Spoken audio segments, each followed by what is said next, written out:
morning, everyone. Good morning, This sir. is the third joint public hearing of the Committees on National Defense and Security, Peace and Unification and Reconciliation, Government, Corporations and Public Enterprises, Ways and Means, and Finance. As a refresher, allow me to briefly recount where we left off after the joint committee hearing that we conducted last February of 2021, pertaining to the proposed measures that seek to address the pressing concerns from the ballooning pension requirements of our military and uniformed personnel, or MUP. Before the suspension of the said hearing, the committee had requested the following. One, for various MUPs to submit to the GSIS, or Government Service Insurance System, the necessary data that with respect to the new entrants. So the latter will be able to update its actuarial study dated 5 January 2021. And number two, for the agencies to submit complete data on their real properties to aid the Bureau of Internal Revenue in computing the total value of assets that may be considered in establishing the seed fund.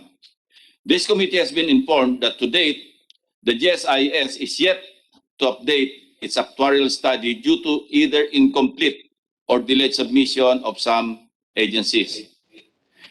Anyway, we can skip this for now, as we were told that the aggregate amount involved is not substantial enough to contribute to the reduction of subsidies coming from the General Appropriations Act, or the GAA. Not to mention that the incomplete submission of data has already delayed the crafting of a committee report. Further, during the Lenten break, the committee received a legal opinion from the Department of Justice on whether the termination of indexation and other reforms being introduced by the pending Senate bills can be applied to existing pensioners as well as those in the active service, or must it be limited to the new entrants. The committee will request the DOJ to further elaborate on this matter, considering the differing opinions on the coverage of contributions. Another concern that we need to resolve in today's hearing is the role of the GSIS should we decide to create an MUP insurance fund. Should they be merely the investment manager or the administrator of the entire pension system? Moving forward, I wish to spread into the record that Secretary of National Defense Del Lorenzana had personally asked this representation to have a separate legislation that will deal solely with retirement, fixed term for senior officers, attrition, and other officer grade distribution for the AFP. With the permission of my colleagues, the committee can actually come up with two separate committee reports, one on retirement, the other on the MUP pension fund. Some of the amendments of the retirement laws were earlier deliberated by the Subcommittee on National Defense, as reflected under Senator Gordon's Senate Bill number 1785, before the Senate resolved to consolidate all the pending bills related to pension and retirement systems of the AFP personnel, and rightly so, since the proposal to amend the retirement law is an important component of the MUP pension system. Having said all that, we hope to have a productive discussion in today's public hearing, so your committee can henceforth draft a committee report to be presented for deliberations in plenary. Let us now resume by acknowledging the presence of our resource persons who are tireless and more than patient in coming up with the right formula to address the pressing problem at hand, which is like a ticking bomb. So before it becomes even more problematic and uncontrollable, let's do our job this morning.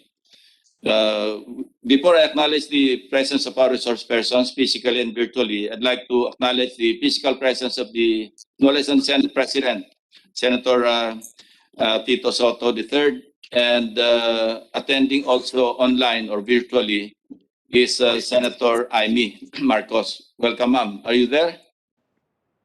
Senator Amy? Yes, I'm here. Thank you. Okay. We have, present physically are no less than our new Chief PNP, newly promoted full-fledged four-star General Gilor Elazar. Brother Mason ni SP, ni Senate President. Of course, members of his staff, nandiyan si DL, Director for Logistics, si Lito Casimiro. And then, andito rin yung DP, Director for Personnel, yeah, and Director Asurin. You're the DC, di ba? Okay. Welcome to the Senate.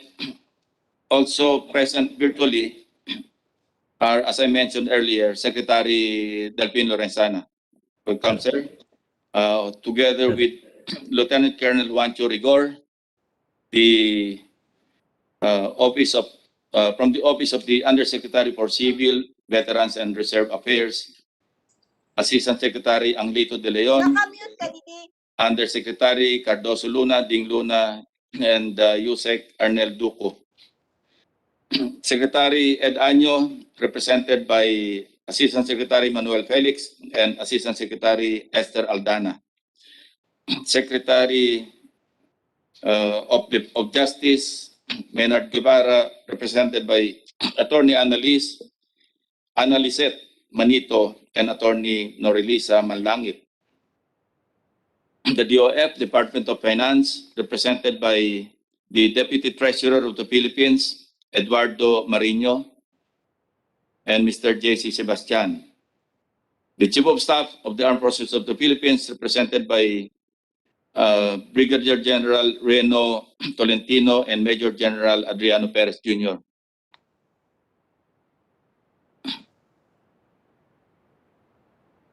The new Commanding General of the Philippine Army, represented here by Major General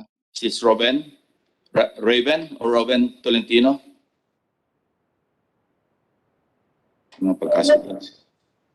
The CG PAF, represented by General Stephen Pareño and Major Joel Perante, Major Warren Malto. And of course, I already mentioned General Elazar with, of course, General George Almaden, who's also present.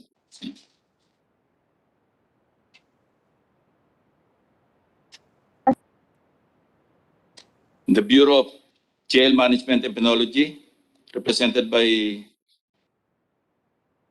Jail Senior Superintendent Filipinas Fulgencio. Philippine Coast Guard, Admiral George Orsabia Jr. AFP-RSBS, represented by Police Brigadier General Sidney Hernia. Bureau of Corrections, represented by Assistant Secretary Gabriel Chaklag, Chief Inspector Neil Dionisio Buot, and Miss Mary Ann Escueto. NAMRIA, represented by Assistant Director Carter Luma Ang. The GSIS, represented by virtually, of course, Attorney Lucio Yu Jr., Attorney Giovanni Lin Picoy Marin, and Mr. Jeffrey Reyes, as well as Miss Johnny Lynn Racoma. Yeah. And the Treasurer of the Philippines, represented by the Deputy Treasurer, of course, Deputy Eduardo Marino, and the BIR represented by Attorney Roy Sean Tansinko. So with that, siguro for a more organized proceeding this morning, unahin na muna natin yung tungkol sa retirement. And we'd like to hear from Secretary Del your thoughts, because you have your own legislative proposal, and we would like the committee or the committees would like to hear from you kung ano yung proposal. And then afterwards, we will ask the Treasurer, the Bureau of Treasury, to present yung, the latest actuarial study that they conducted. So, sige, Secretary of National Defense, Del Lorenzana, you have the floor. Thank you very much, Mr. Chairman. Good morning to my colleagues and other participants in this virtual meeting. Mr. Chairman, I will deal on the proposed bill by Senator Gordon because we collaborated in making this bill. So offhand, I say that the bill is already, I think, okay as far as I'm concerned, except for one thing, Mr. Chairman. I would like to include the percentage of generals as compared to the number of troops of men in the AFP. As it stands today, by virtue of past legislation, the percentage is 0.125. And in fact, we have already exceeded that percentage because as of today, we have 190 generals in the armed forces of the Philippines when it should have been only 170 as per the percentage. But I would like to propose, Mr. Chairman, that we peg the percentage of generals to 0.1% of the strength. If we have strength, our strength now is 143,000. That means that we should only have 143 generals in the armed forces of the Philippines. I believe personally that we have too many generals in the armed forces. That's all, Mr. Chairman. I think the other provisions of the Senator Gordon bill are okay already as far as I'm concerned. Thank you, sir. Thank you, Secretary Del. The chair would like to ask, di ba meron kayo sa proposal nyo na aside from the Chief of Staff, meron pang Chairman of the Joint Chiefs of Staff. Anong difference between the two? They are the same, Mr. Chairman. Papalitan So lang why yung pangalan. give two titles to just one person, to just one officer? I And think what would later be the on- function or functions of the Chief of Staff as differentiated from the functions of the Chairman of the Joint Chief of Staff? It's the same, Mr. Chairman. Nagpalitan ng pangalan. Later on, we will drop the Chief of Staff title in favor of the Chairman of the Joint Chiefs. So if you change the title, you have no intention of changing the functions, the mandate? Kasi sa under the United States, di ba, sa United States Armed Forces, yung Chairman and Joint Chiefs of Staff, parang emissary lang ito between the Commander-in-Chief, the President, and the SND, and the troops, di ba? Yung combatants. Pero yung Chief of Yes, sir. Staff has direct operational jurisdiction over all the combat units, operating units of the armed forces. So if you change the name, so wala na siyang operational control over the troops of the armed forces. He will just be the conduit between the Commander-in-Chief and the SND and the troops on the ground. That would be the result, Mr. Chairman, because the operating units will be directly under the area commands. They are the ones, the combatant commands. Yeah. Okay. So not even, so who will have operational control over the Philippine Army, Philippine Air Force? Ito yung mga area commands, or what do you call them? Because di ba sa US, Secretary of the Army, Secretary of the Navy, Secretary of the Air Force. So Yes, sir. if we have now a Chairman of the Joint Chiefs of Staff, and he will just be a conduit between the Commander-in-Chief and the SND at saka yung troops on the ground, wala na siyang operational control. The operational control now will lie on the area commanders. And Yes, the Mr. major service commanders will report to the area commanders? Paano yan? No, Mr. Chairman. Sige nga, paki-explain.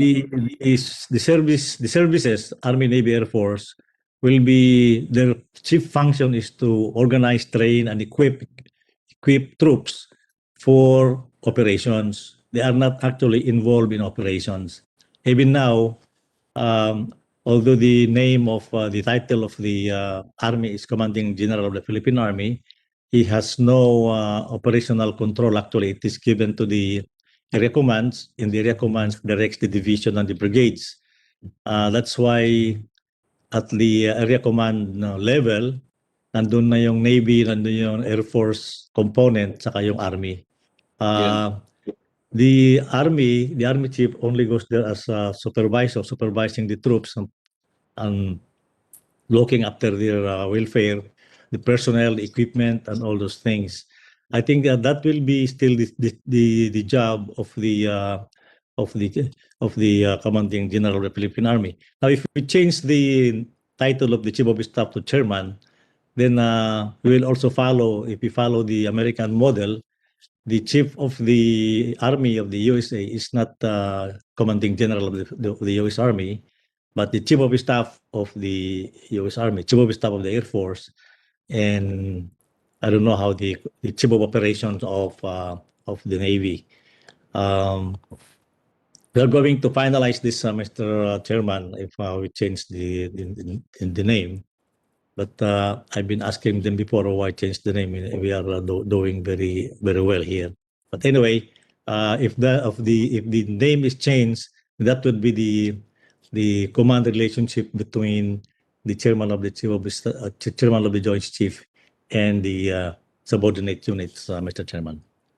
So under the present setup, did I get it right na yung Commanding General of the Philippine Army limited na lang sa administrative control over all Philippine Army personnel and so forth and so on when it comes to the Philippine Navy and the Philippine Air Force? Wala na silang operational control on their troops, on the respective major service commands, and instead, the operational control now lies on the regional or the unified commands, meaning NOLCOM, SOLCOM, and VISCOM, so forth and so on. Ganyan na ba yung setup ngayon? Yes, Mr. Chairman, because the mission of the Philippine Army, if you look at the mission, is to organize, train, and equip US Okay. Yeah, Army I get it. to support the Army operations. It does not say that the Philippine Army will go on operations and supervise the operations, Mr. Chairman. Thank you. That's clear enough. Now, since the AFP is now following that pattern, maybe hear from the PNP, maybe you can also apply the same setup. Yung inyong DIPO will be the unified commands, no? And you'll, ay ka ba doon, Gilor? You'll be limited to exercising administrative control over the PNP unit. Yes, sir, Mr. Chairman. Actually, sir, ang pagkakaiba is that in the AFP, they have three units, the Army, Air Force, and Navy, that is being supervised by the area commands. Well, in the case of the PNP, we have this Directorate for Integrated Police Operations, which we are modifying into Area Police Command, just like our counterparts. But we are just managing still just the PNP. So yun sir yung konting pagkakaiba doon. But just the same sir, because it involves several regions, we strengthen their operational control with regard in particularly to insurgency as well as terrorism and other aspect which needs collaboration of all the regions within that area, which actually sir being hand in hand in our campaign against specific programs like insurgency and terrorism. Yes, without intending to delay the passage of the legislation pertaining to the retirement system of or the retirement law, to amend the retirement laws of the AFP. Maybe you can also draft your own legislative proposal because I understand because the PNP used to be one major service command of the armed forces, di ba? Yes, sir. Yung Philippine Constabulary until it was separated from the AFP and yun nga, naging PNP. So we will tackle this on the floor because this is a special request from the SND to reform the retirement system of the AFP. And this goes hand in hand with the MUP retirement system that this is the more ticklish issue, and that's why with the permission of the Senate President and the members of the committee, we would like to think that we can come up with two committee reports, no? Separate yung sa retirement law, doon sa retirement system, because mas madugo pag-usapan yung MUP retirement or pension system. So, what other issues are involved in the retirement, in the proposed amendment to the retirement law? Yung fixed term. Del, can you brief us do sa proposal nyo do sa fixed term of the Chief of Staff and the Major Service Commanders? Because I Yes, understand, Mr. Chairman. in 2011 or 2012, no, I filed a bill and it was adopted by the Senate. Actually, it was ratified and submitted to then President Aquino, the President, but he vetoed it. Ito yung fixed term din eh. But is this any different from Senate Bill 2689, I believe? 2869. Anong difference nito do sa Senate Bill that we passed na nabito dito sa pinuporsun yung amendment sa retirement law? Several changes, Mr. Chairman. First, it does not only cover the top leadership of the AFP, like the service chiefs and the chief of staff, but it also covers the tenure of the brigadier generals, major generals, and lieutenant generals. I think that will stabilize the leadership, Mr. Chairman. Pangalawa, yung retirement age is extended, ginawang 65, but as I look at the law, hindi naman lahat ng mga official mag-retire ng 65 because there is a time and grade inserted in the law that if they consume their time and grade without being promoted to the next higher grade, ay mag-retire na sila. Those are the only difference, Mr. Chairman. And I think this bill is better than the 2869. Thank you, sir. And you're proposing to remove or amend Section 4 of 8186, di ba? Remove the one-year ban, of course, except for the Chief of Staff. Yung one-year ban for promotion to Brigadier General and higher. Yes, sir. higher Yes, sir. rank. Yes, sir. Because if everyone is given 3 years in that rank, and they have 3 years to get promoted to the next higher rank, so wala na yung 1-year ban. Even if they are retiring tomorrow and today they are appointed to the next higher rank, then they can continue. Anyway, the limit naman ng age is 65, and they can continue until they reach the rank of 4-star as the Chief of Staff. And in this law, Mr. Chairman, ang tingin ko rito, only the Chief of Staff may reach the retirement age of 65. Yung iba dyan, as early as 52 years old, yung mga colonel na hindi ma-promote sa Brigadier General, ay mag-retire na sila. Then, the others will be given 2-3 years. If they are not promoted to the next higher rank, which is Major General, ay alis na rin sila. This will be a very competitive and meritocratic way of promoting generals, Mr. Chairman. So the responsibility now lies on the Board of Generals. That's what you're saying. Pag inalis natin yung 1 year, yung dapat merong 1 year of active service remaining prior to compulsory retirement, a full colonel who is retiring tomorrow may be given an ad interim appointment by the President. Let me clarify, Mr. Chairman. A full colonel who is about to consume the tenure and grade, that 10 years or 52 years of age, pagka na-promote siya ngayon, bukas sana ma-attrite na siya, then he will be given another 3 years as Brigadier General and so forth. No, mapopromote sa Brigadier General, retireable say next week. Wag na yung the following day kasi masyadong tight. Retireable next week. So he'll be given an ad interim appointment as a Brigadier General by the President, of course, through the recommendation of the Board of Generals, and the Yes, sir. Department of National Defense. So he's eligible because if we remove the 1-year ban, he will be eligible, di ba? Yes, yes, sir. Yes, sir. Eligible siya, sir. Because by age or by whatever, Yeah. he's still eligible because the maximum retirement age naman is 65. So, ando pa rin siya sa range. Although, the tenure in grade that we will put into the bill or to the law will also mean that if you do not get promoted during that tenure tenure grade time, then mag-retire ka na. That's called the attrition, Mr. Chairman. Pero next week mag-retire na siya and he get promoted to the next higher rank, then he continues for another 3 years. And if he is not promoted to the next higher rank again, then he is uprighted. He retires, Mr. Chairman. So wala na yung 1-year prohibition natin. Yeah. Kasi whichever comes later, di ba?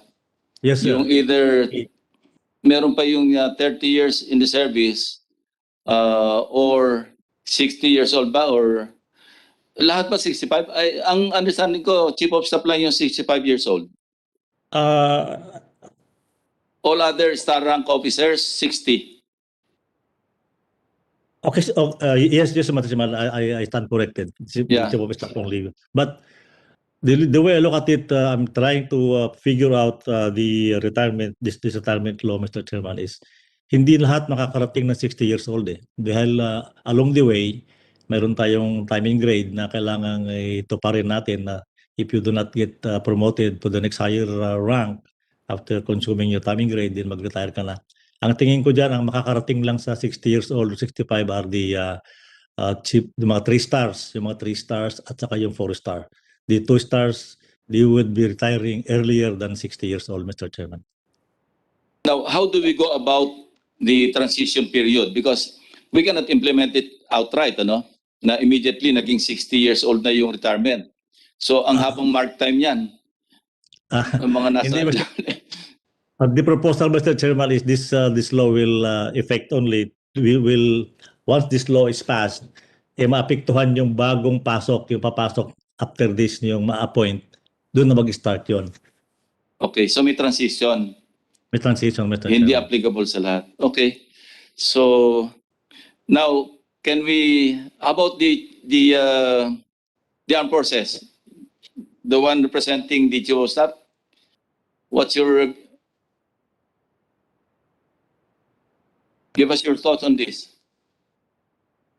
Whether or not you're in conflict with your Secretary of Defense, you say your piece.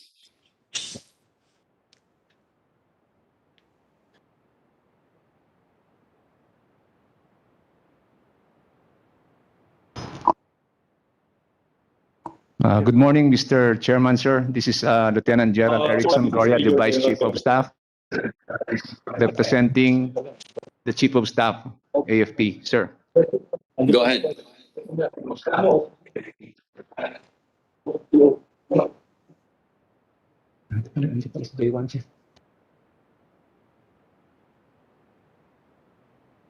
Or kindly identify yourself.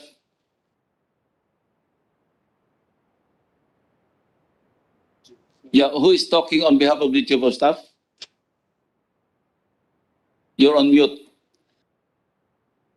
Naka-mute yung mic mo.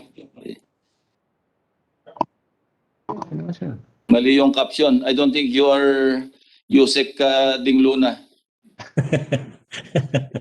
Sir, I'm sitting on the chair of Yusek Luna po, sir. Okay. Sige.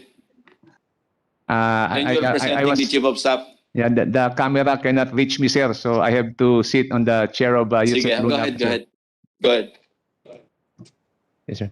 Sir, as mentioned by the Secretary of National Defense, sir, we are still coming up with the proposal with regard to the designation of the Joint Chief of Staff. And with regard to the retirement, sir, this is all still ongoing, sir. We also submit to the proposal of the Secretary of National Defense, sir.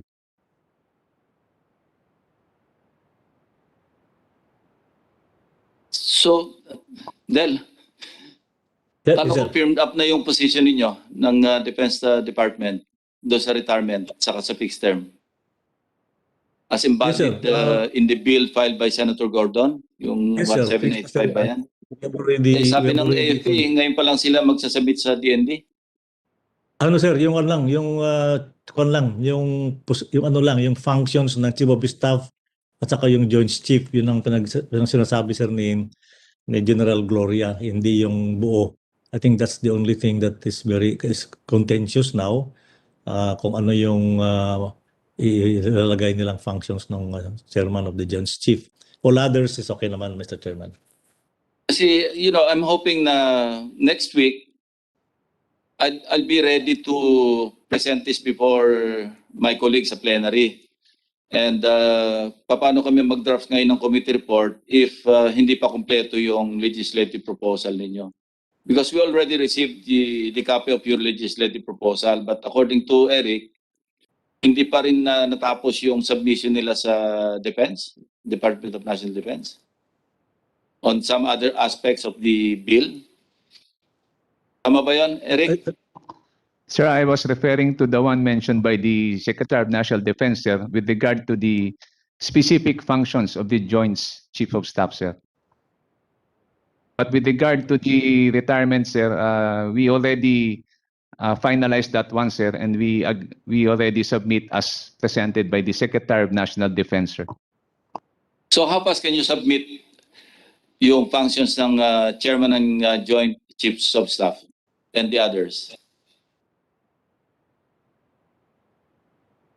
So actually, sir, there are no drastic changes. There will be some minor changes only, sir. And I think that can be addressed right away, sir. So pwede niyong ihabol yan sa technical working group? Kasi I really plan to accelerate the pace. Unahin ko nga itong sa retirement bago itackle yung sa MUP retirement fund. Anyway, Okay. complementing naman to, once we pass sa actuarial study naman kasi, ang assumption is 60 years of age yung retirement ng AFP personnel. So i-assume na natin para pag ma-finalize na yung actuarial study ng GSIS at saka ng Treasury, yun na talaga yung situation na 60 years old yung retirement age. So can you submit it ASAP? Yes, sir. We'll More or compose, less sir. may idea na naman kayo, di ba? Yes, sir. Yes, sir. We will So just can like you to express- clarify the questions the chairman raised earlier, sir. That's the one, sir. But we will submit already, sir, as required, sir.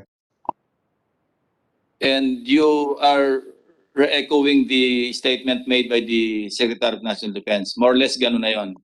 That is correct, Your Honor, sir. Yeah, thank you. Thank you. So now we'll proceed to the retirement fund. So may we hear now from the Bureau of Treasury. Chairman, Sino Mr. yung Chairman. mag-present? Mr. Chairman, another comment, Sa sir. actual study, yung mga simulations.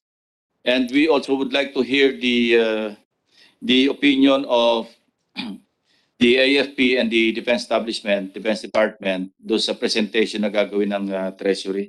Go ahead, please. Before we hear the legal Mr. Chairman. opinion of the Department of Justice, kasi may konting diferensya doon sa legal opinion naman ng House Legal, because Congressman Joey Salceda also filed his own bill na naka-align dito sa administration's version of the retirement fund or pension fund bill. So, yeah, Del, Sir. you're about to say something. Yes, sir. May I reiterate, sir, my recommendation that we peg the number of generals to 0.1% of the strength of the AFP. Ngayon kasi 1.15 Yes. and I think that it will be, kung yun ang gagawin natin, Mr. Chairman, the number of general per troop is 1:1,000. That is actually maliit yun. Dapat 1:1,500, but for our purpose, 0.1% will already do. At present, it is 0.125. So sa tingin namin dito sa taas, pati na sa JHQ, is masyadong marami yung general natin. And if we can prune it down to 1:1,000, I think that would be more healthier for the organization, sir. Thank you. So you're proposing to reduce the number of star rank officers. No? Yes, sir, by taking it to Yes. 1.1% Okay. of the strength of the AFP. Yeah. Thank you. So Thank you, again, sir. Bureau of Treasury or Good GSIS. morning. Good morning, Mr. Chair, honorable senators. I would like to call upon GSIS, specifically Ms. Jenny Lobas, to make the presentation on the actuarial evaluation. Yes, please proceed.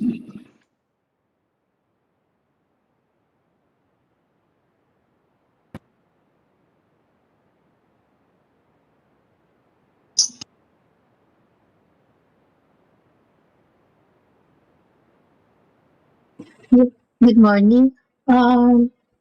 May I request for Geoff to please share the PowerPoint presentation? Yes, ma'am.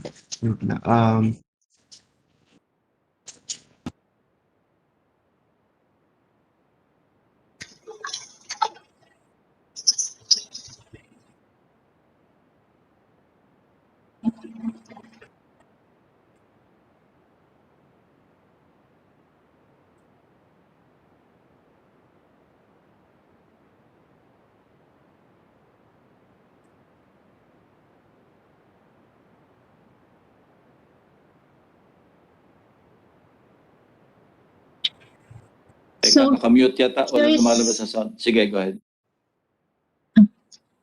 Here's the updated study on the MUP retirement scheme. Next slide, please.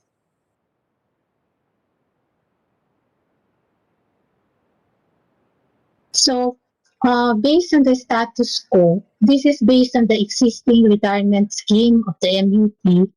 As of December 31, 2019, the estimated funding requirement is about 9.62 trillion. So this considers full automatic indexation applicable to both active members and pensioners. Then considers next higher rank at retirement and age at retirement of 56. Now, if we consider the reforms under the 2021 admin version of the bill, the following reforms were considered. No indexation, but with 1.5% annual increase, actual rank at retirement. Then we have retirement pay includes a lump sum equal to 18 monthly pension, provided that the MUP has rendered at least 20 years of service, plus monthly pension upon reaching the age of 56. Then the minimum pensionable age of 56. The compulsory retirement age is at 60. Then the maximum amount of pension of 90% of base pay and longevity pay. And we have now 21% contribution rate for active members and considered revisions in disability in survivorship. Now, the impact of this is a reduction of about 75.41% from status quo, which is a reduction of about 7.26 trillion. Now, the 9.62 trillion was reduced to 2.36 trillion. Next slide, please.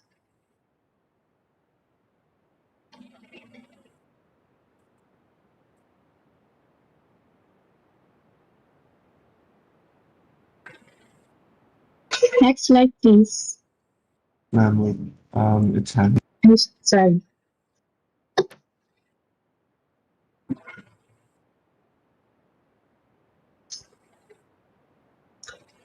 So this slide shows the annual amortization if the funding requirement is to be amortized at 7% interest rate.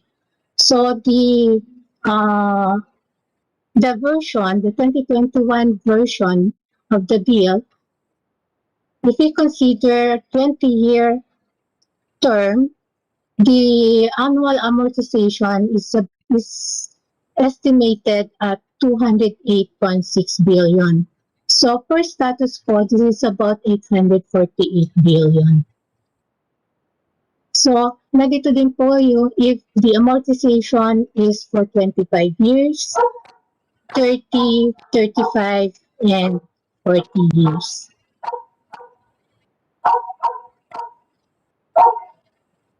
Next, please.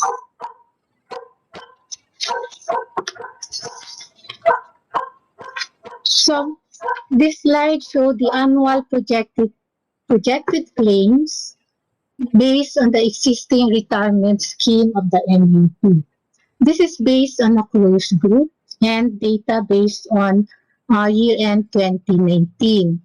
So here, this shows the projected claims, the annual projected claims from 2020 to up to the last year, kung kailan meron po tayong claims na babayaran. So this shows in 2020, the projected claims is 165.64 billion. Then for 2021, it's 174.26. So nakikita lang po dito annual, yung from 2020 to 2025, then selected years for 2030, 2040, and so on. So here, makikita po natin na in the latter years, dito po ang kikita yung impact po ng indexation in the projected claims. Next, please.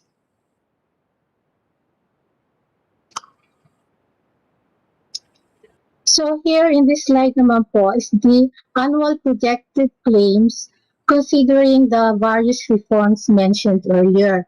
So meron na rin po ditong contributions which is 21%, kaya lang po ito is naka-scale. So for the first 3 years, yung contributions ng employees 5%, the national government is at 16%.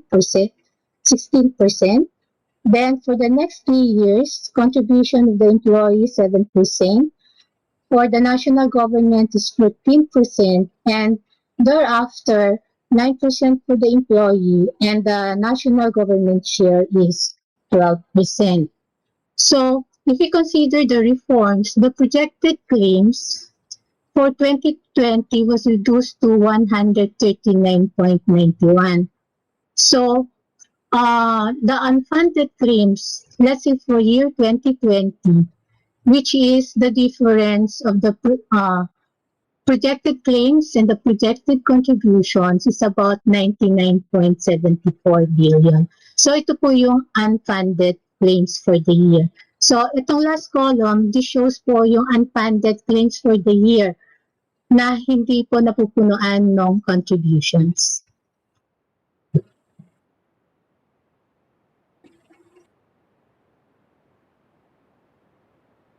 That's all po.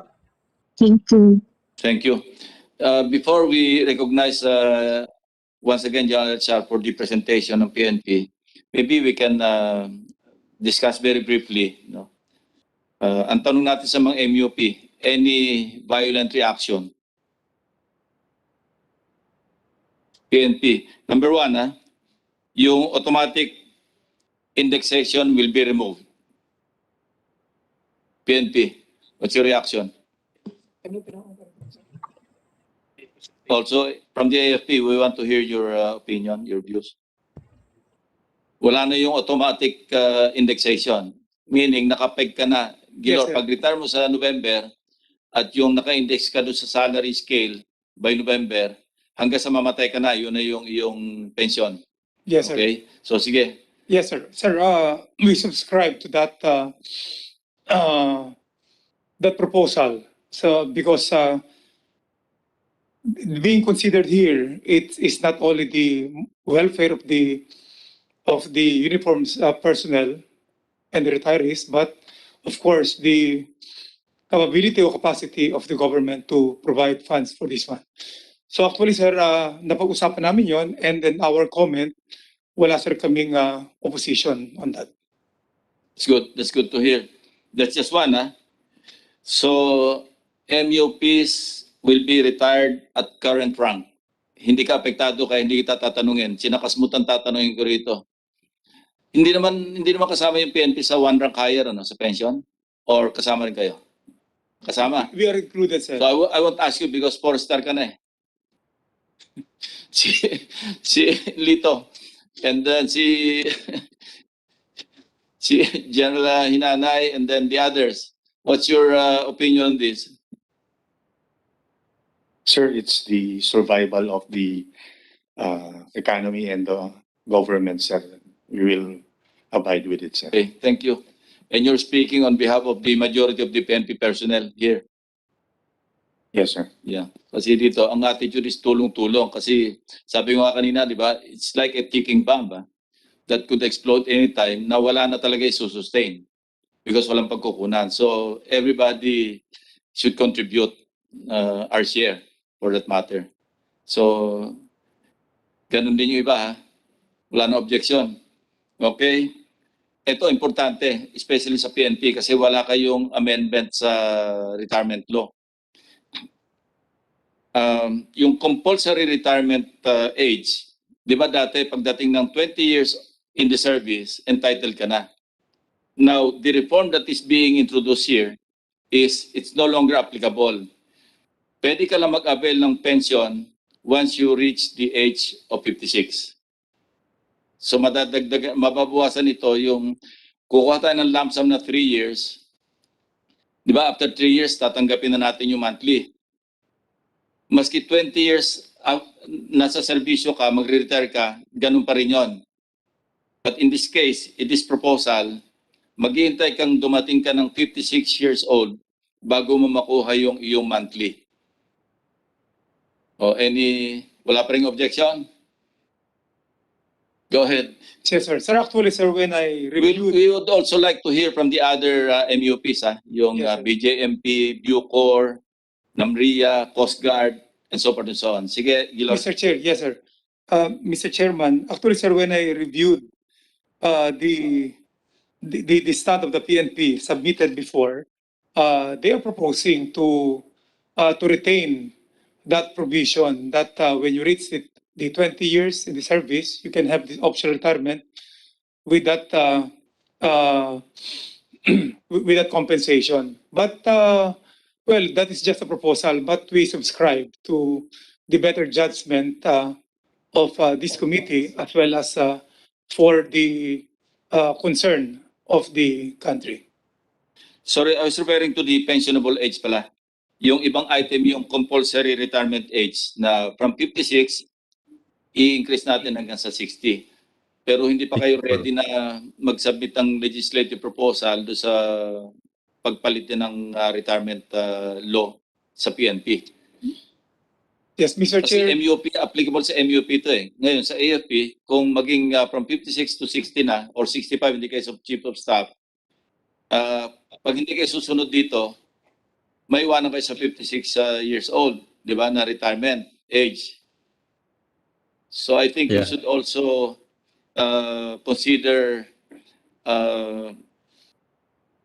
submitting your own legislative proposal do sa retirement law ng mga PNP personnel. Yes, sir. Yeah. Pero sa pensionable age, yun ang implication ha. So you retire after 20 years, optional. Sa ngayon, you're already entitled. Of course, hindi yun full benefits, 50%. hindi full pension. Pero under this proposal, kasi malaki yung impact nito sa sa reduction sa government share. Medyo malaki yung impact niya. So importante ito sa as far as the fund managers are concerned, GSIS and the Bureau of Treasury, meaning the yung government, the national government, malaki impact nito. Kaya kung matatanggal ito, hindi ma-adapt, medyo hindi masusunod yung reduction ng government contribution, yung annual.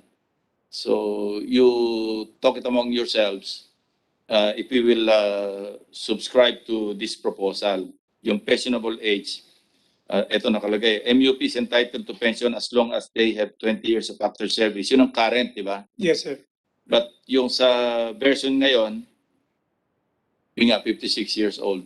Bago kayo makatanggap ng, of course, makukuha yung lump sum na 3 years, pero you will have to wait, assuming that you retire after 20 years or after 25 years, as the case may be. You will have to wait. Ano ba ngayon ang ano? So 21 plus 20, so 41. Halimbawa, nag-retire ka at age 41 or 42. You will have to wait for 14 or 15 years before you start receiving your pension.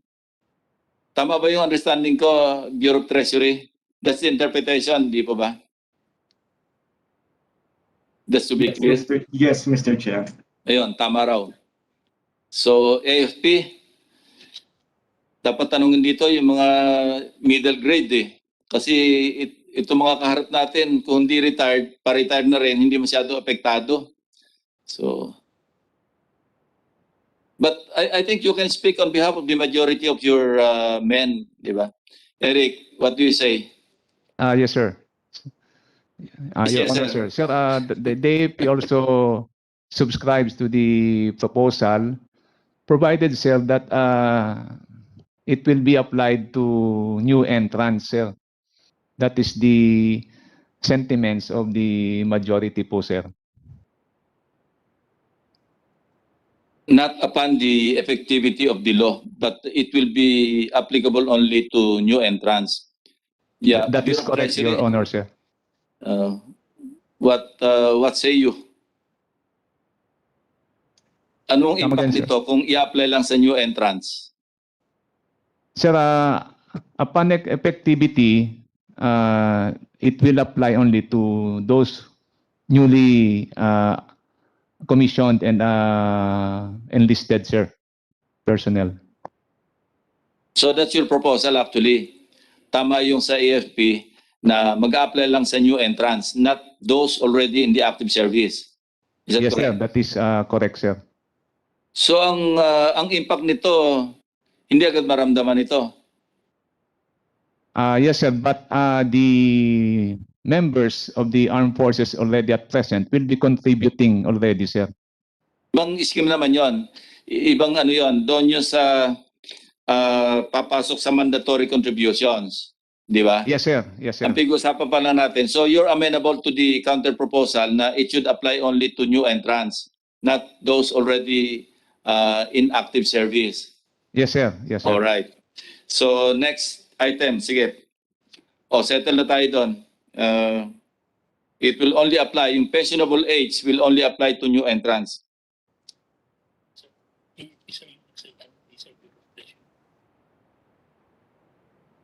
Hindi, yung nakapula? Kanina nagsasalita, sir, si General yung sir. So hindi Treasury.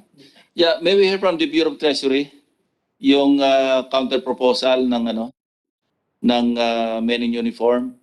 Ano sabi niyo, anong say niyo doon? I thought you were the one speaking kanina eh. No, sir. For this specific counter proposal, we would like to we will be coordinating with the GSIS to come up with to evaluate the fiscal implications of that counter proposal. But we wish to emphasize that the issue the savings generated by the reforms is basically generated by the applications to all existing members of the MUPs as well as those that are retired. Thank you. Can you find a middle ground? Wag naman yung drastic na from 20 years in the service, biglang maging 56 years old yung pensionable age. Yes, Pwede kayo mag-simulate uli ng ano, somewhere in the middle. By the way, the chair would like to recognize the presence of who just logged in, Senator Ralph Recto, the Senate President Pro Tem. Welcome, sir. Thank you very much, Senator Lacson. I'm sure malaki ko contribute nyo rito, Senator Recto. Yeah, Thank you go very ahead, BTR. Yes, Mr. Chair, we will definitely consider that. But I think it will also help us if our counterparts from the AFP can provide some of other scenarios that we can quickly generate and evaluate the implications. So definitely we will consider that, Mr. Chair, and we will conduct the requested sensitivity analysis. Okay. Thank you. Thank you. Kailangan fast track lang natin kasi isang taong delay, isang taong ang laki na impact dito sa GAA, sa budget. It says here, pagka yung pensionable age of 56 years instead of the current system na 20 years in the service, ang laki 41% reduction. Yun ang yung change sa in nominal 3.9 trillion pesos ang marereduce, di ba? According to your study. Yes, Mr. Chair. So pag nawala yun, but if you find something in between, baka nandiyan pa rin yung substantial pa rin yung reduction. Now, next, mandatory contribution. We want to hear. No, we want also to hear from the other MUPs. PCG, Coast Guard, are you there? Doon sa dalawang items, yung pensionable age at saka doon sa retirement age. Oh, yung pala yung removal of indexation. PCG? This is Admiral Orsabi of the Philippine Coast Guard. Yeah, you're the PCG Commandant. Yes, Your Honor. Okay, go ahead. We want to hear your opinion on this. On the two points discussed, on the indexation, we do agree, for as long as this will be applied to the new entrants, and the pension age of 56 to be applied as well to the new entrants. That's the position of the Philippine Coast Guard. Okay, thank you. Bucor? And then after Bucor, BJMP, and then Amria. Bucor. Good morning, sir. This is ASEC Gabriel Chaklag of Bureau of Corrections.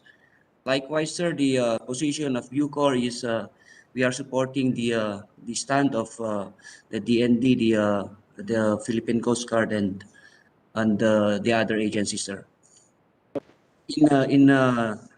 In relation to indexation and the other items. Tatlo na itong items yung removal of indexation, pensionable age, 56 years, and retirement at actual rank held. Lahat yun. Lahat ito? On all three items, Senator, sir. Okay, thank you. BJMP? Yes, sir. Good morning. This is Jill Director Alan Eral, the Chief BGMP. Just like the previous members of the uniform personnel, Your Honor, ang position din po namin dito na this is only applicable sana to the new entrants. But kung ano man yung decision ng committee na ito, we will follow, Your Honor. Pero ang ano namin talaga na applicable lang sana ito doon sa new entrants. The 3 points, Your Honor. Thank you. Namria, are you represented here? Yes, sir. Good morning, sir. Sir, we have no objection to the 3 items, sir. Lahat kayo walang objection pero merong pero. Okay, next. Sino ba yung hindi natawag? Mr. Chair, PF. if I may recognize from the Bureau of Fire Protection. Sige, Bureau of Fire. Yes, Mr. Chair. The Deputy Chief for Operation, Chief Superintendent Rico Pancho, Mr. Chair, good morning. The Bureau of Fire Protection position, retirement age, as mentioned by other MUPs. We are one with the stand of the BGMP and the Coast Guard that the application will be good for the new entrants. However, the impact of this one, hindi ho mararamdaman kagad kasi nga ang new entrants natin will start on the 2021 or the 2022. However, Mr. Chair,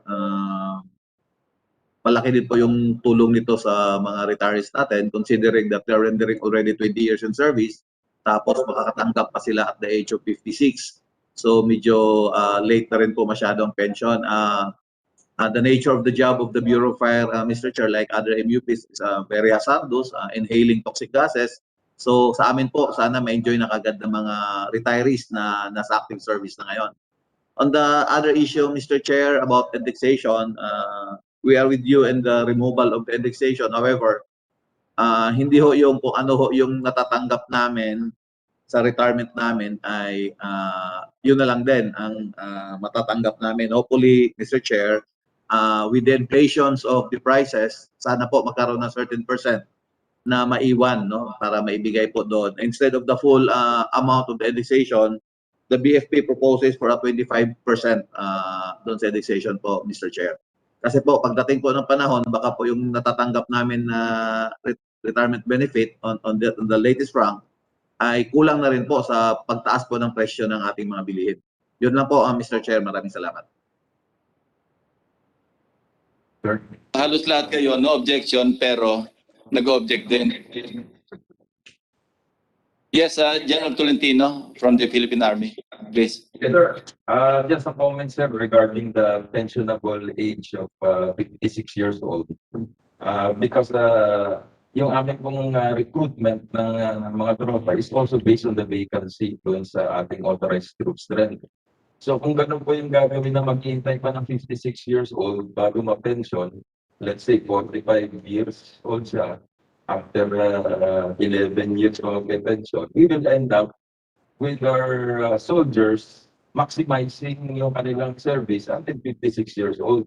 So mababawasan po ngayon yung considerable number namin na nag-optional retirement, which yung number po na yun, ang amin din nire-recruit to have fresh legs doon sa ating armed forces. So ang isa po magiging effect po siguro niyan, magmamaximize yung ating mga sundalo, and we will end up an average age ng ating mga sundalo medyo tataas po, tatanda. Kaya kailangan po sa ating armed forces, gusto rin po namin medyo bata yung average age. Yun lang po, sir. Thank you very much. That's a good point, ano? Ang tanong doon, is that good or bad? Yung ima-maximize nila yung years in the service before they retire. So mababawasan dito yung optional retirement. And by the way, those who will opt to retire earlier than their mandatory or compulsory retirement age, kaya magre-retire yun, merong employment yun na iba sa private, di ba? Most of them, anyway. No? Yung iba, merong ibang reasons, pero most of those who opt or yung mga nag-opt na to retire early, meron kasi silang tinitingnan employment, more gainful, di ba? Mas malaki yung sweldo. So, ang tanong dito, because you raise a very good point, ano? Parang incentive ito na mag-stay longer in the service. Kasi kung lalabas ka after 20 years and you're only 41, 42 years old, maghintay ka pa ng 14 years bago makatanggap ng monthly pension, medyo mag-iisip ka ng 10 beses before you retire early. So on that note, maybe that this is a good proposal after all. Kasi para mabawi talaga ng gobyerno yung sa in terms of service, yung mga pumasok sa MUP, not only sa armed forces, di ba? Would you agree?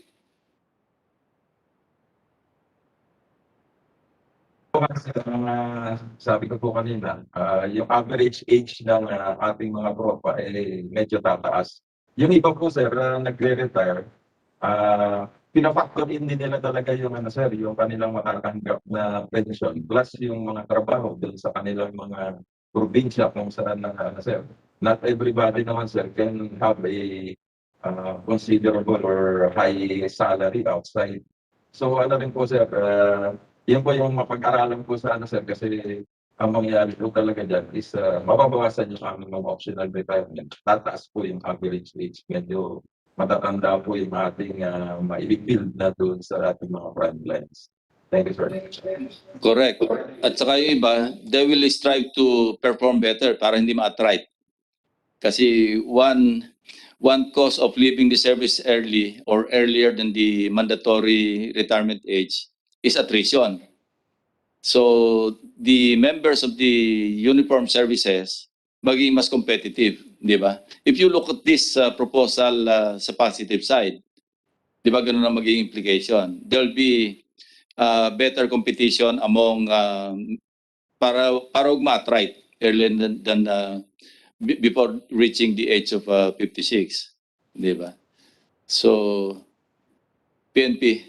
Yes, sir. Sir, in the case of the PNP, we have an average of Gilor, 1,006. I understand na you're talking on behalf of the Yes, sir. 200 plus Yes, sir. PNP personnel. Kasi iba yung situation natin. We have already, hindi tayo affected dito eh. Oh, yes, sir. So I trust that you will speak on behalf of The organization, Yes, sir. thank Yes, you.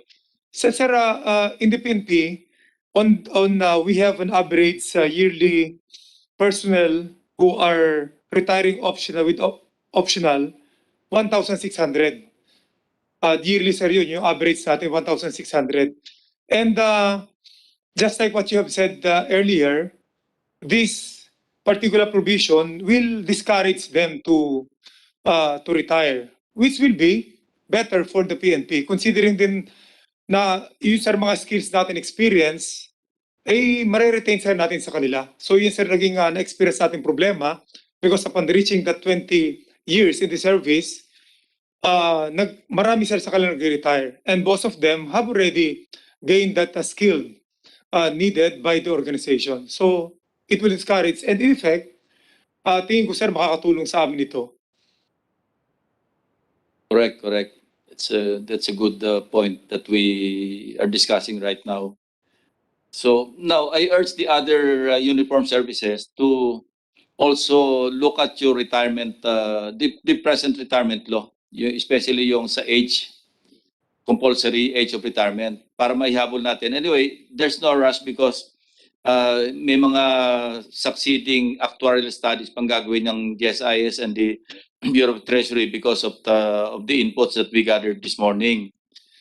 But nevertheless, mas maganda na rin yung mag-submit kayo ng legislative proposals ninyo tukol do sa, para maka-adapt din kayo do sa 60 years na mandatory or compulsory retirement. Di ba? Para makasunod lang dito kasi para uniform din yung treatment sa lahat ng uniform services ng dito sa pension fund. Okay. Yung mandatory contribution, it says here 27%, naging 21 do sa latest, no? Bureau of Treasury, di ba? Tama ba? 21% yung of base and longevity pay. Pati yung ating longevity pay kasama sa computation do sa yung 21%. But hindi naman lahat yon sa active personnel, no? Kasi meron ding contribution yung government dito sa subsidized ng government. First 3 years, ang deduction sa active members 5%. The next 3 years 7%. And years thereafter 9%. So mababawasan din yung subsidy ng government from 22% on the first 3 years to 20% on the next 3 years and 18% sa succeeding years. So habang tumataas naman yung contribution. Now, better do some consultation with the troops regarding mandatory contribution dito. And then after this, we're going to ask DOJ to elaborate on their legal opinion rendered because they're talking here of vested rights. Kung saan i-apply, kung i-apply lang sa new entrants or pwede bang i-apply to sa those already in active service and applicable only to the MUP retirees. So, sige, para lang malinaw, bago tayo mag-proceed dito sa issue na ito, may we hear from DOJ, yung nilabas yung legal opinion, kindly elaborate, kasi meron pa yung issue sa due process, vis-a-vis yung sa vested right of MUP retirees and those already in the active service. DOJ, please. Good morning, Senator Lacson. It is the DOJ's opinion that for new entrants, automatic indexation will apply and there is no constitutional infirmity because they have no vested right over the retirement benefits yet. However, with regard to the existing MUP retirees, the removal of the automatic indexation cannot be applied without violating the due process clause, because as to them, they already acquired vested right to the retirement benefits, which cannot be taken away from them without violating the due process clause.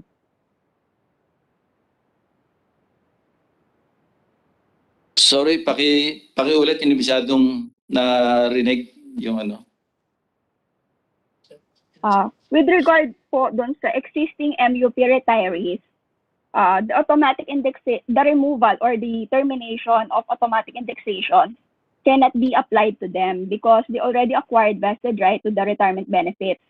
And if that will be applied to them, it would constitute a violation of due process clause.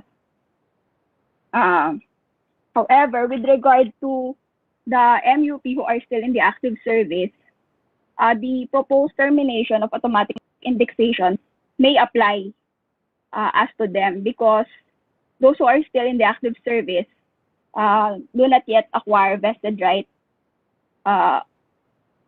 over the retirement benefits. So there's no violation of due process clause. We also note that between the MUP retirees, existing MUP retirees, and those who are still in the active service as well as the new entrants, there is substantial difference or distinction between them.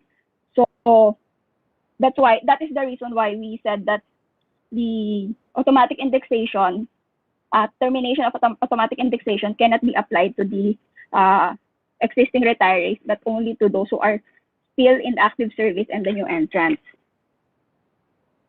Okay, thank you. That's clear enough, ano? So yung violation ng due process clause will apply only those na nag-acquire na ng vested rights, those who already retired. Kasi vested right na nila yung naka-index yung kanilang pension. But to those who are still in the active service and the new entrants, walang violation ng due process clause. That's what you're saying, in essence, di ba? Yes, Senator. Thank you. Yes, Thank you very much for the clarification.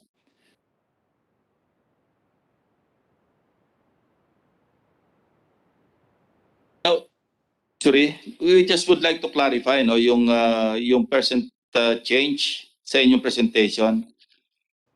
Pag kinuwenta namin ito, no indexation but with possible increase, yung sa existing. Anyway,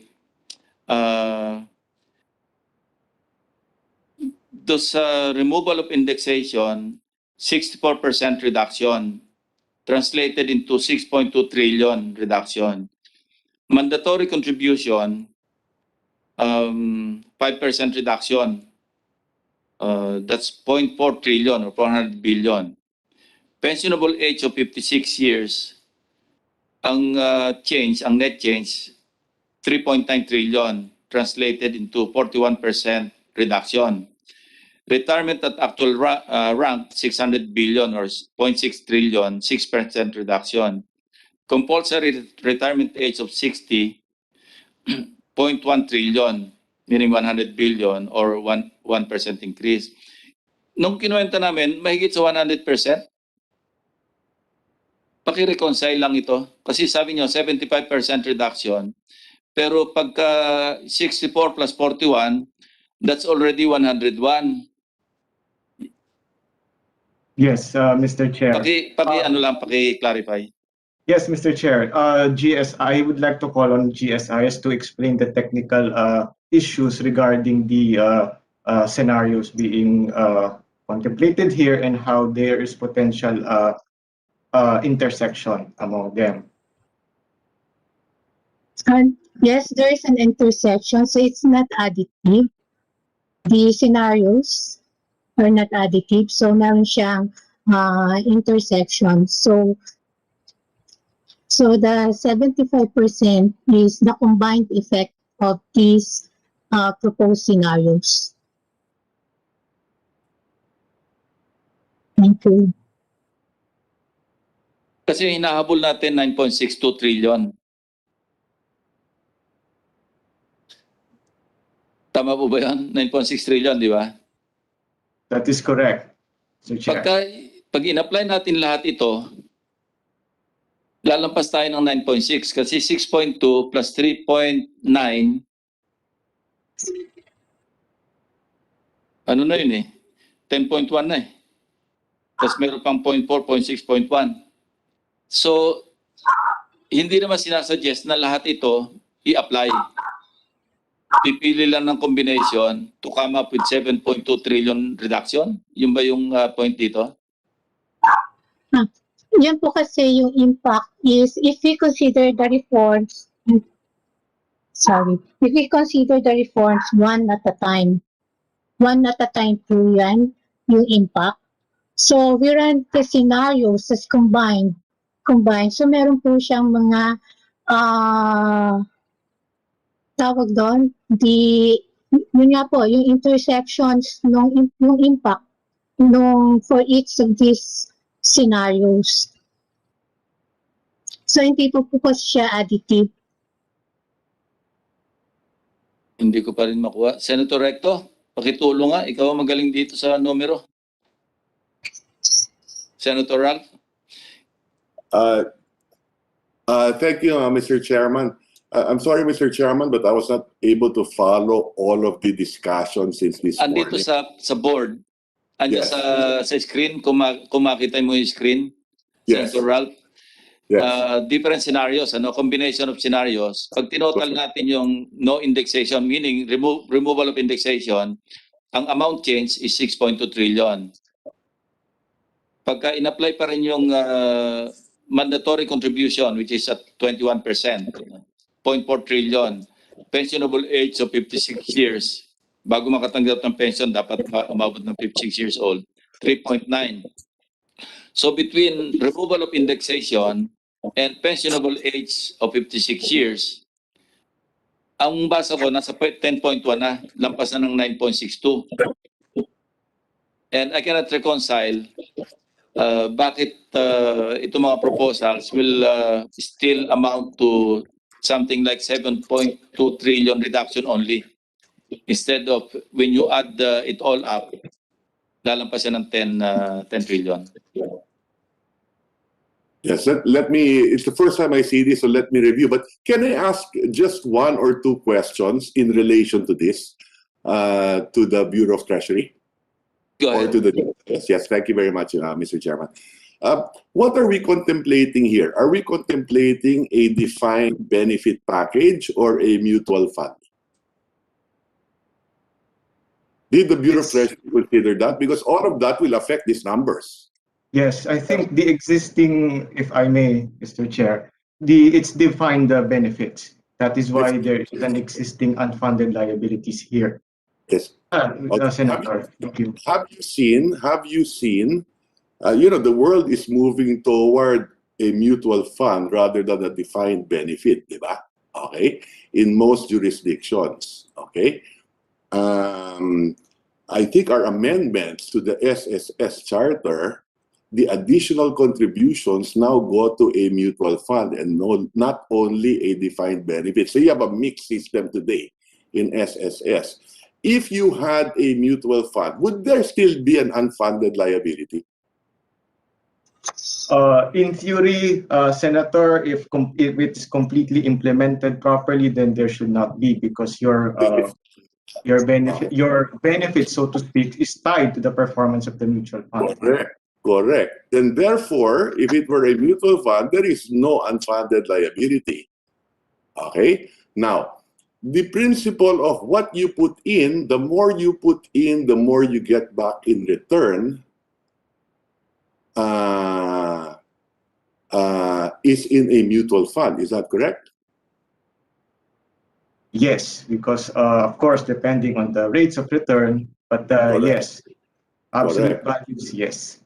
Okay. So, and then all of this is tax-free. Is that correct? I would, yes, Mr. Yes. Tax-free. Okay. Then you could have a system wherein halimbawa yung sundalo, yung police, yung uniform personnel, if they wanted to invest more for their retirement, tax-free din siya, then they get more when they retire. Is that correct? That's what Yes. GSIS has today. Meaning to say, I'm not limited to what I can contribute under GSIS today, di ba? I can increase my contribution if I wanted to, kasi tax-free siya, and I get more in return in the future if it were a mutual fund. Theoretically, is that correct?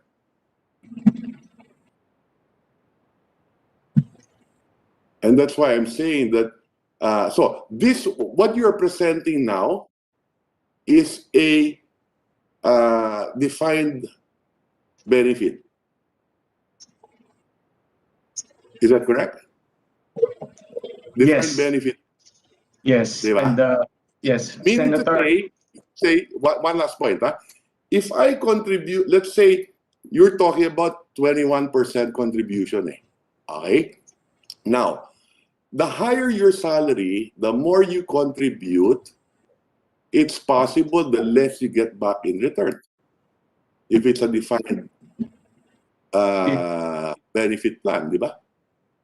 It is insensitive to the amount you put in. Yes, Senator. Correct. It is insensitive. So the reason why I bring this up is because we had this debate when we did the SSS reform. Okay? At ganun din yung naging problema dun eh. Maraming unfunded liability. And by doing that, nabawasan natin yung unfunded liability. So that's something in addition that I suppose the GSIS can look into. And the Bureau of Treasury. Okay? Now, I did file a bill which is under consideration also today na and I was listening to the resource persons earlier. Ako wala akong problema na yung bagong entrance lang. Kasi may kontrata na tayo eh. May kontrata na tayo sa uniform personnel natin. When they enter the service, we have the system in place saying, oh, ito yung magiging benepisyo ninyo. Okay? And then throughout the years, when we increased the salaries in this administration, we knew that this would happen. Diba? Now, the idea is to stop the bleeding. And there are many ways of doing that. Diba? But I think we should respect our contract with our uniformed personnel, and then only new entrants, and I agree there must be a contribution, and there are other issues that we can look into, yung mga survivorship, among others, that we can tweak maybe. But then I think we should consider as well yung the possibility of maybe a combination of a mutual fund and a defined benefit. Maybe you get the best of both worlds there. But like I said, a mutual fund naman, wala nang liability because what you put into the system is what you get back in return. And the more you put into the system, the more you get back in return. So something I'd like to propose as well, na pag-aralan na mabuti ng Treasury yung issue na yan at ng GSIS. Okay? And then maybe to help answer our questions with Senator Lacson on this table, why don't you give us eto mga numero sa dulo na lang to eh. Okay, how did you get number one, how did you get the 9.6 trillion unfunded liability? Diba? Can you submit to us the computation for that, number one, to the committee? Okay, number two, etong status ko 1, 2, 3, 4, 5, 6, yung amount change na sinasabi dito. Okay? May mga ano yan eh, may mga what do you call this, computation yan. Assumptions yan. Maraming assumptions yan. Why don't you submit to the committee the assumptions and how we got to these numbers? Because until today, I've not seen those computations except for this yung mga dulong numero na lang eh. Why don't you submit that to the committee so that the committee and our staffs can review it to see kung tama rin yung mga assumptions dito. So again, to the chairman of the committee, thank you very much for giving me this opportunity and for discussing this very, very important subject matter. Thank you, Senator Lacson. Thank you, Senator Ralph. Yeah, DOJ, balikan uli natin yung legal opinion because there's a contrary, not really contrary legal opinion, but differing legal opinion from the House of Representatives. You talk about vested right, pero nagme-mention naman sila, of course, invoking due process clause, the due process clause. Pero yung House, meron sila legal opinion invoking naman the police power of the state. And they're also citing a jurisprudence, parang in Chong ba ito? Yung kasi sinite nyo is Pareño versus Senga, General Senga. So, can we reconcile this? Because according to the House, the proposed changes, it says here, the proposed changes in the MUP pension system, particularly the imposition of mandatory contributions, discontinuation of automatic indexation, and adjustment of pensionable age are reasonable and are valid police power issuances. What can you say about this, DOJ?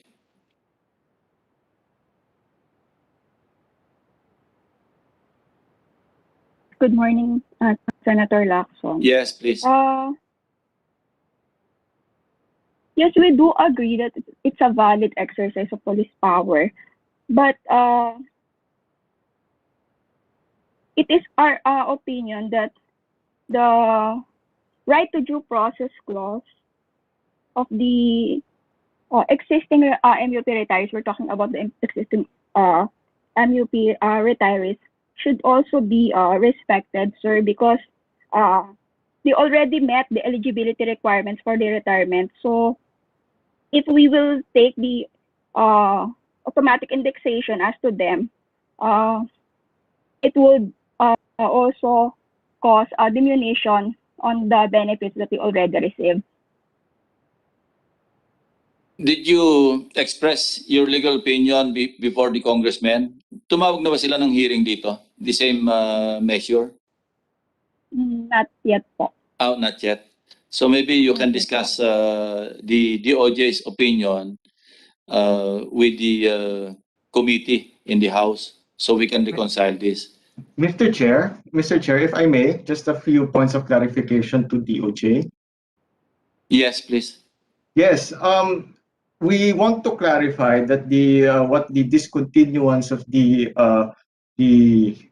indexation means is that we're putting a stop to it. So future increases will no longer apply to the retirees. So if there's going to be increases of the similar rank active personnel, then in the future, then upon the effectivity of this law, then that the pension of the retirees will not increase. So that this is forward-looking. So whatever the benefits that the retirees are receiving right now will not be affected. So there, I think, just to clarify, there's actually going to be no actual diminution of benefits as they receive it right now. So they once the law as it is implemented, then what will simply happen is future increases will no longer apply. So that's we just want to make sure that we have the same understanding. Thank you. Yes, that is correct. But yung House nga, sinasabi nila, it should also apply to MUP retirees. Yun ang kanilang sinasabi. But it is your position, as far as the Bureau of Treasury is concerned, that it should not apply. So you're following the line of the DOJ in this regard, hindi po ba? I think to yun po. So I just want to clarify po again yung understanding po ng DOJ regarding the what the discontinuance of the indexation, automatic indexation means. So it does not mean that the retirees will go back to what they used to receive when they retire. Now, so they will continue receiving what they are getting right now under the existing program. And for the future, automatic indexation will no longer apply. So that's the just want to confirm that's the understanding. Mr. Chair. Meaning, if there are salary increases in the future, hindi na pwedeng ma-index yung retirement pay na tinatanggap ng present MUP retirees. That's what you're saying. That is correct. Okay. And at the same time, they will not, upon the effectivities of the law, they will not, the retirees that is, they, will not see any diminution of their benefits, existing benefits. Yeah, basta walang diminution. Yes. So Okay. we just want to clarify that, Mr. Chair. And of course, thank you. I want to emphasize our position is that the reforms, in order to address the 9.6 trillion estimated unfunded liabilities, is that the reforms must apply to all MUPs. Thank you, Mr. Chair. Thank you very much. Anything else? Senator Amy, are you still there? You'd like to contribute to the discussion? Yes, but there's quite a bit to absorb. I'm listening hard. Thank you. Would you like to clarify some issues na medyo hindi malinaw? Please go ahead. Please go ahead. Thank you, Senator Amy. Yes, sir. Yes, Gilor. Sir, this is in correction with the PNP cadets. Well, in the MUP pension system, there is no mention about the entitlement of the PNP cadets when they were, in case they die or be disabled during the training. Ang appointment kasi sir ng PNP cadets is different from the PMA cadets. Ang PMA cadets, they are part already of the armed forces. But in the case of the PNP cadets, based on the Civil Service Commission guidelines, dapat baccalaureate degree para maging appointed as a PNP member. So that job order, sir, ang kanilang classification. So in that case, unlike the cadets who died in, for example, in hazing, so nagkakaroon ng entitlement sa kanila, unlike those PNP cadets who have been who have died or disabled during the training. So since the PNP now was transferred to the PNP and they're part of the PNP, so we believe, sir, that we would like to propose that the PNP cadets be already appointed as temporary members of the PNP and no longer in job orders so that they can avail also of those entitlement of the PNP. Thank you. This is a matter that you will have to resolve with the CSC. No, kasi civil service law yung nag-govern and members of the PNP are covered by the civil service, di ba? But kung ang understanding is once they have not been commissioned yet in the PNP as officers of the PNP, so baka hindi ka, maybe hear from the ILG. Andiyan ba si Yusek Echeverry? Your thoughts on this issue? PNP cadets versus the PNP regular members? Mr. Chair, may I yield to ASEC Manuel Felix, who's really in charge of the police and a member of the Philippine National Police. Perhaps he could give a better perspective on this. Thank you. Yes, ASEC Felix. Yes, thank you, Mr. Chair. I think it would also be beneficial if that can be viewed, the benefit can be viewed as the same as the cadets of the Philippine Military Academy, wherein pagpasok pa lang sa training ay in fact that is the basis ng kanilang computation when they retire, na yung kanilang pagpasok sa PMA is part of their service. Kumbaga sa kan, nabilang na yan sa years of service when they retire. So maybe, sir, in as much na wala naman well, both are servicemen when they graduate from the school, ay maganda rin siguro, sir, na they will be having the same benefit just like PMA cadets. But of course, that has to be looked into because, well, we know that yung the civilian aspect, we sa civil sector are covered by civil sector of the government, are covered by the civil service law. But I so suggest that maganda ma-consider that they can be at the same benefit or level with the PMA cadets who are already considered as performing service that time they're appointed as cadets of the Philippine National Police Academy. Thank you, Mr. Chair. Thank you. We'll study that further. It needs legislation to make that happen, or a mere issuance by the Civil Service Commission would do. Diba? Kaya sabi ko, maybe you can talk this out with take this up with the Civil Service Commission first, kung po pwedeng i-integrate na as regular members of the PNP, yung PNPA cadets. Kasi iba naman, unique naman yung sa armed forces because kaya nga ang tawag, di ba, Cadet Corps Armed Forces of the Philippines, and it used to be during the olden times na ang retirement age, ang retirement ka sa years of service, 26 years lang eh. Kasi yung 30 years, kasama yung 4 years ng cadetship. But that has been overtaken by legislation, by amendments. So hindi na rin nag-a-apply because naging 56 years old na nga. But in the case of the PNPA and the PNP, I think discuss muna with CSC. And if it needs legislation, then we'll see, we'll find out, we'll proceed from there. So what else? Thank you, Mr. Chair. Thank you.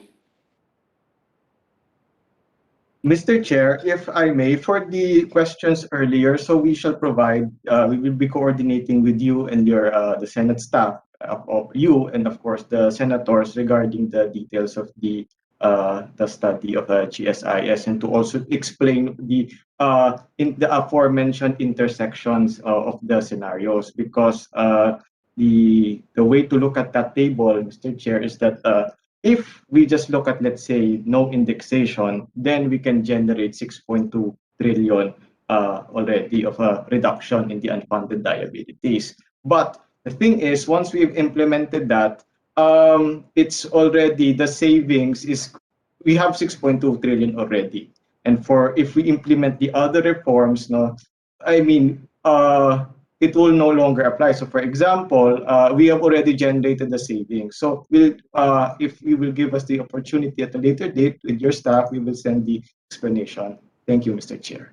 Thank you, because it says here at the bottom, combination of above scenarios. Yes. Estimated unfunded liabilities 2.4 trillion. Yes. Amount change 7.2. Reduction, di ba? Yes. Pero Yes. if you add this all up, hindi nagre-reconcile, hindi tumatama kasi sobra sa 10 trillion. Yes. That's the point that we're trying to clarify. That's correct, Mr. Chair, because the benefits in each of the scenarios, no, they get duplicated. Because if you increase the, let's say, the pension of age of 56, then whatever the benefit you get from the, let's say, indexation, if you combine them both, no, it will be counter. I see your point. I see your point. Nag-overlap. May overlapping dito. Yes, Mr. Chair. So Yes. we will provide a more detailed explanation to your staff. Thank you for that. If the explanation was clear enough. Thank you, Mr. Chair. Sige, maraming salamat. Mabuti na point out. So, wala na siguro muna. Gusto ko na tapusin tong hearing and come up with the committee report, but it seems na may mga conflicting data pa. Yes. Senator Amy? Yes, I was going to ask yung actuarial study, are we there already? Are we at that point na? Yes, I think so. This quite fixed na, firmed up na ito. That's why we're trying to get the reaction of those affected, directly affected, yung mga MUPs. Pero Kasi sila final na tatamaan yung dito. Final na yung actuarial study na yan. Kasi I remember unreconcilable yung ibang figures dati. More or less, ito yung final actuarial study na ginawa nila. No? Okay, hihingi na lang po kami ng kopya para pag-aralan. Oh yes, definitely. Definitely. So, hindi kasi kailangang i-reconcile din natin to sa retirement law. Doon sa Kasi one of the scenarios, compulsory retirement age of 60. May impact din ito, something like 100 billion pesos or 0.1 trillion. Yun ang amount change. So pag hindi pag hindi naman na ipasa yung retirement age, yung legislation sa pagpalit ng retirement age, pag-adjust, bawas ka agad yung 0.1 trillion, mawawala. But of course, all the others, walang masyado to sa retirement. Mr. Ito, Chair. pwedeng i-apply na agad to, retirement at actual rank held. No? So, yun lang. So minimal lang naman, that's 100 billion na impact sa reduction. So with that, we will provide the members. Yung Are you House raising may your hand? bayanihan 3 pa, ay, Chairman, Sige. yung House may bayanihan 3 pa, di ba? With 50 billion stated there. Senate President. Yes, it's included in the Bayanihan 3 of the House. Yes. But in the Senate version of the Bayanihan 3, which is a recto bill, it does not exist. Yeah, that's right. Yeah, Mr. President, if I may, on that Yes, issue. Senator Al. Yes, the reason why it was not included in the bill that I filed in the Senate is because I did not know that naputol pala yung budget in the 2020. But I'm in favor of providing that, assuming we do pass a Bayanihan 3. But Mr. President, may I have one last question only to the Bureau of Treasury? To get educated. Yes, he's still here. Bureau of Yeah. Treasury. Yeah, thank you. Thank you very much. What are we contemplating on the defined benefit? So, assuming mag-retire, magkano makukuha nila under the recommendation of the Department of Finance?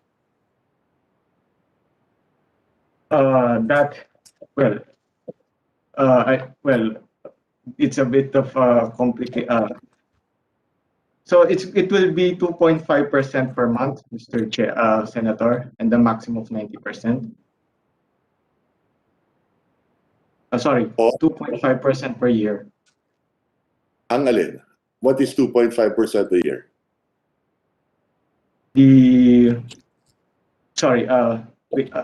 Mr. Chair, can I get back to you? I'm just looking at the files. Okay, one last point, no, on the defined benefit nga pala. No? What is the downside of a defined benefit? So, of course, Mr. Senator, of course, the issue is the existence of that unfunded liabilities that we have pointed out. So now, right now, under the existing framework, it's 9.6 trillion pesos. I understand that we're done there, no? And then I remember I wanted to ask those. I said earlier, ibigay sa atin yung how did you get that computation of 9.6 trillion, di ba? That's not the question. The question is, if we're contemplating to have a defined benefit moving forward, di ba? Okay? At magko-contribute na. Okay? What do they get back in return? What will be their pension? So, Mr. Chair, it would be a monthly retirement pay equivalent to 2.5%, 2.5% that is, for each year of active service rendered, but not exceeding 90% of the monthly base and longevity pay of the permanent grade last held. That would be what they receive. Okay. Okay. So, and how often will that be increased naman? In the proposal, there will be an annual evaluation whether or not it should be increased, but not exceeding 1.5% per year. Not exceeding 1.5%. So if inflation is 4%,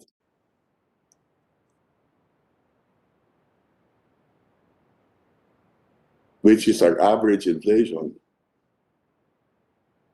so in effect, that is the downside of a defined benefit, di ba?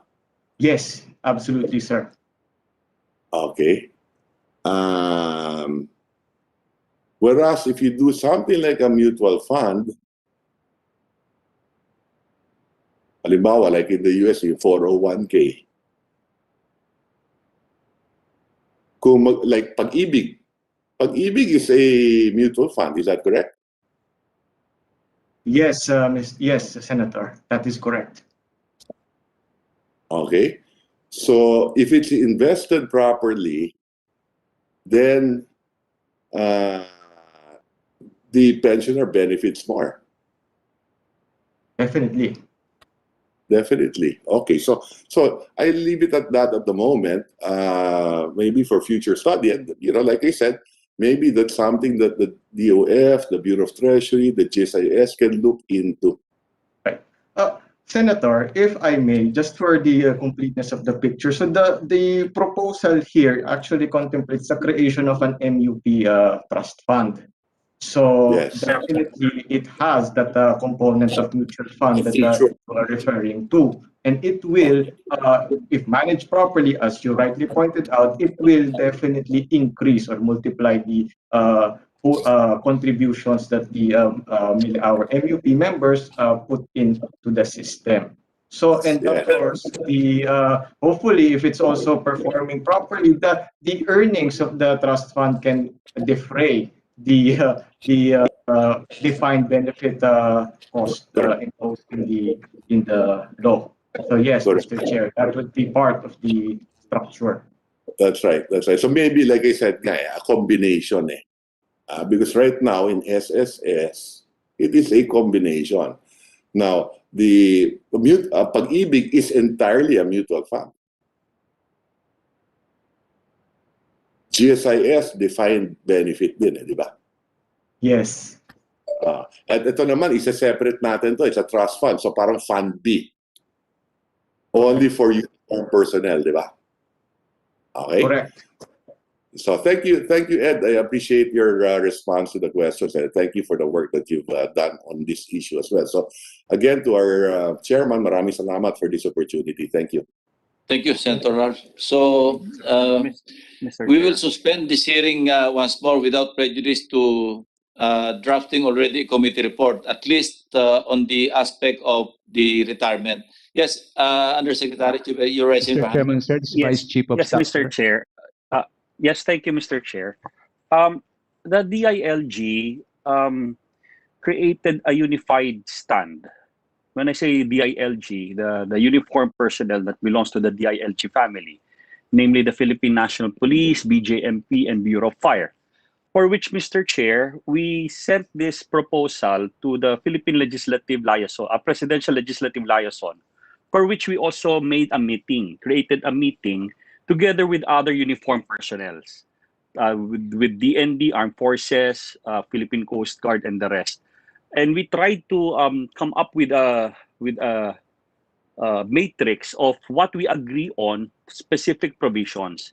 I just would like Mr. Chair to ask whether this was presented to the committee already, so that we could expedite further the discussion to focus only on the areas where we are not in agreement of, and at least take note of the area, all the provisions which all MUPs have agreed on, Mr. Chair.